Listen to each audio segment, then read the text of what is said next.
Also today, cemeteries in Massachusetts, Rhode Island, and here in Connecticut have all refused to take the remains of the Boston bombing suspect who was killed in that shootout with police. But now a retired teacher and Yale Divinity School graduate says he's willing to give up his plot in Hamden to Tamerlan Tsarnaev.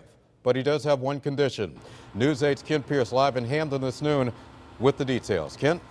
Yeah, Keith, the man who owns this cemetery plot right here moved to Vermont. He doesn't need it anymore. On the internet, he has offered it to the family of Tamerlan Tsarnaev. So soon, the suspected Boston bomber may be buried right here in Hamden.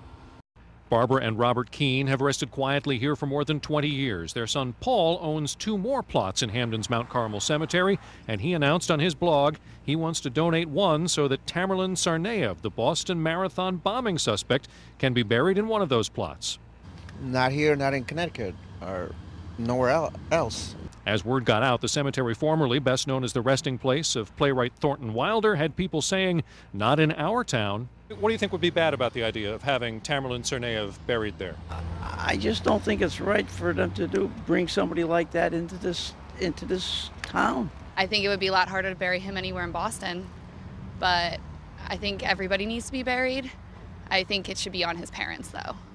Paul Keene's blog is called The Anti-Yale for some reason, and on it he says he is donating the plot next to his mother Barbara in her memory because she taught him to love thine enemy. Paul Keene has a much greater internet presence than just that blog, though. He ran for the Vermont State Legislature last year, and as you can see from this, he's got a flair for the dramatic. I don't know why there would be someone who would believe that he deserves to have the honor of being buried somewhere and having his name recognized, I guess, in a cemetery. There are soldiers who go to war that don't have plots and don't get recognized for what they did for their service, but this guy's going to get it. Some worry the message it sends to bury a terrorist next to the graves of veterans and people who serve in the armed forces, to have a terrorist lying next to them in a cemetery. Yeah, there were a lot of veterans in that cemetery. Exactly.